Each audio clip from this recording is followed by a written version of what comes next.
षड्विंशोऽध्याय युधिष्ठिर के द्वारा धन के त्याग की ही महत्ता का प्रतिपादन।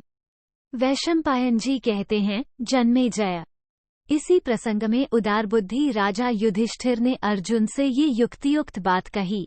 1 पार्थ, तुम जो ये समझते हो कि धन से बढ़कर कोई वस्तु नहीं है तथा निर्धन को स्वर्ग, सुख और अर्थ की भी प्राप्ति नहीं हो सकती, ये ठीक नहीं है। 2 बहुत से मनुष्य केवल स्वाध्याय यज्ञ करके सिद्धि को प्राप्त हुए देखे जाते हैं। तपस्या में लगे हुए बहुतेरे मुनि ऐसे हो गए हैं जिन्हें सनातन लोकों की प्राप्ति हुई है।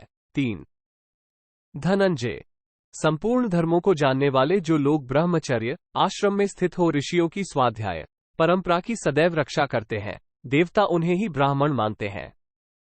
अर्जुन, तुम्हें सदा ये समझना चाहिए कि ऋषियों में से कुछ लोग वेद शास्त्रों के स्वाध्याय में ही तत्पर रहते हैं, कुछ ज्ञानोपार्जन में संलग्न होते हैं और कुछ लोग धर्म पालन में ही निष्ठा रखते हैं। 5 पांडुनंदन, प्रभु, वानप्रस्थों के वचन को जैसा हमने समझा है उसके अनुसार ज्ञाननिष्ठ महात्माओं को ही राज्य के सारे कार्य सौंपने चाहिए। 6 भारत, अज, पृश्नि, सिकत, अरुण और केतु नाम वाले ऋषिगणों ने तो स्वाध्याय के द्वारा ही स्वर्ग प्राप्त कर लिया था। 7 धनंजय, दान, अध्ययन, यज्ञ और निग्रह, ये सभी कर्म बहुत कठिन हैं। इन वेदोक्त कर्मों का सकाम भाव से आश्रय लेकर लोग सूर्य के दक्षिण मार्ग से स्वर्ग में जाते हैं। इन कर्ममार्गी पुरुषों के लोकों की चर्चा मैं पहले भी कर चुका हूँ। 8-9 कुंती नंदन, सूर्य के उत्तर में स्थित जो मार्ग है जिसे तुम नियम के प्रभाव से देख रहे हो, वहां जो ये सनातन लोक प्रकाशित होते हैं वे निष्काम यज्ञ करने वालों को प्राप्त होते हैं। 10 पार्थ, प्राचीन इतिहास को जानने वाले लोग इन दोनों मार्गोन्मेन से उत्तर मार्ग की प्रशंसा करते हैं।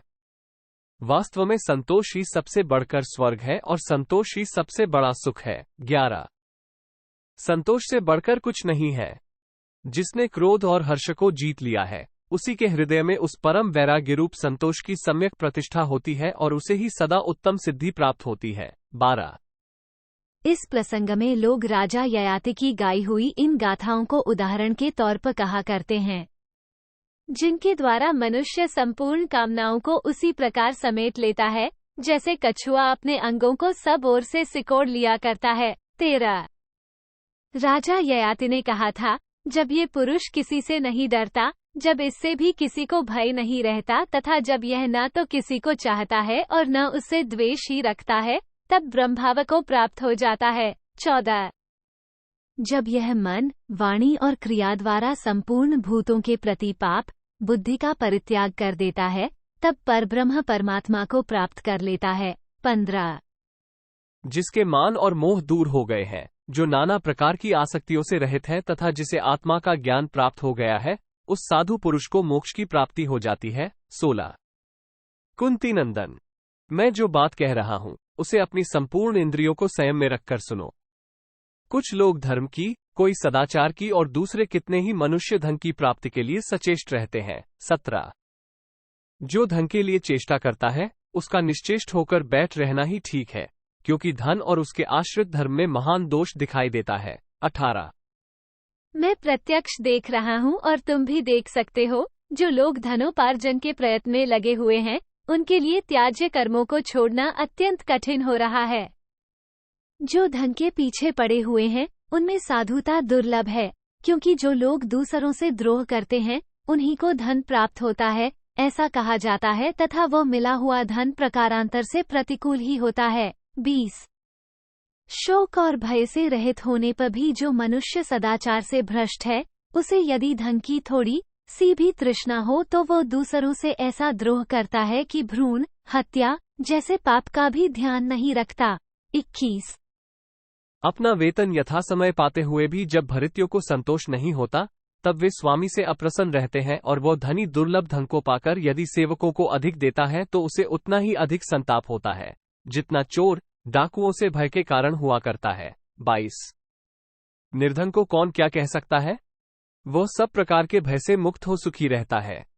देवता की संपत्ति लेकर भी कोई धन से सुखी नहीं हो सकता। 23 इस विषय में यज्ञ में ऋत्विजों द्वारा गाई हुई एक गाथा है जो तीनों वेदों के आश्रित है। वो गाथा लोक में यज्ञ की प्रतिष्ठा करने वाली है।